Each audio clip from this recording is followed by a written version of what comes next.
Good morning, everyone. I'm Philippe Kahn, and this is your edition of the Daily Driver for Wednesday, January 21st, 2009. And we're going to start this episode of the Daily Driver on the other side of the Atlantic with big news coming out of Fiat, and on this side of the Atlantic from Chrysler. Fiat has purchased 35% of Chrysler Automotive Group. Huge synergies between those two companies is possible, but first the BMW angle. You may remember last year Fiat and BMW were flirting, if you will, exchanging glances across a crowded dance floor, and there was word that the Alfa Romeo brand might re-enter the US market alongside the Minis with the Mini dealer network. All talks of that are off at this point. Kind of an ugly breakup there, folks, because with Fiat acquiring 35% of Chrysler, it looks like that's obviously going to be their entry point back into the U.S. market.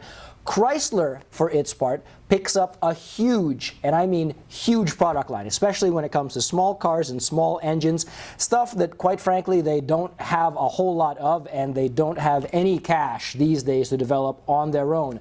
On the small side from Fiat, you've got the 500, the Cinquecento, if you speak Italian. The Bravo is their mid-size, or I should say entry-level also. For the Cinquecento is really the itty-bitty car. The Bravo would be more of a Honda Civic / Volkswagen Golf size. And the Linea, which would be their mid-size sedan, a Honda Accord, somewhat smaller than a Toyota Camry. Let's not also forget they've got upscale Lancia. They've got a couple offerings there. The Delta, which would be a 3 Series fighter, and the Fedra, which would be kind of their crossover minivan sport ute type offering. And then, of course, Alfa Romeo, a very storied brand there, and they've certainly got a number of compelling products.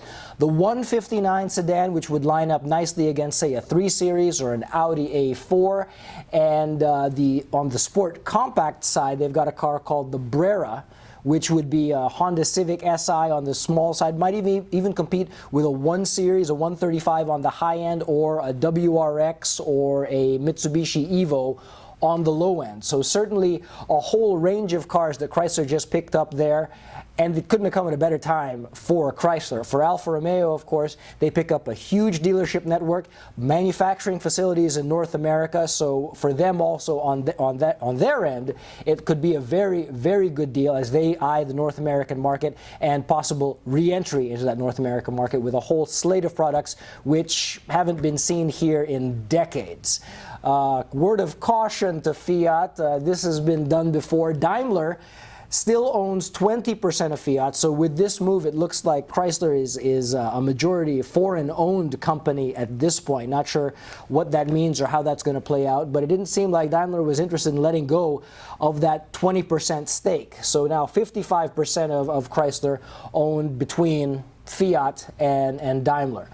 In other automotive news, BMW specifically, looks like BMW has announced that they will be cutting production about 10% to meet the slowing demands of this economy. The good news there, however, is not a single job was lost. They're going to be doing this mostly by shuffling around their labor agreements. They have enough flexibility in these agreements so that they can slow down production, not cut a single job, and it looks like on average, the average BMW worker will have a pay cut of about 7%, but not a single job lost there.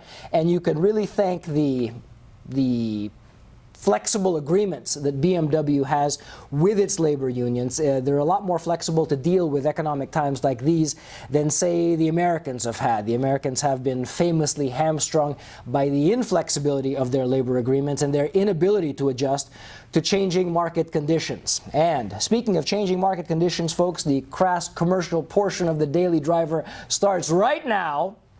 We got to get rid of these 2008s specifically, and there's a good reason for this. You should know that a lot of the incentives on the 2008 models for BMW will be coming to an end at the end of this month. And I'm talking specifically about the 1 Series coupes, the 3 Series coupes, convertibles, and sports wagons, the 5 Series all-wheel drives, and the X5s. So the deals are not going to get any better after this month, folks. I know there's been a sense out there that time is on the consumer side. Wait long enough and things will get better, but not for the 08s. And for the 08s do offer by far the most compelling value proposition in the BMW lineup right now. So if you've been waiting, stop waiting, get off the fences and pick up one of these 08s before the incentives go away.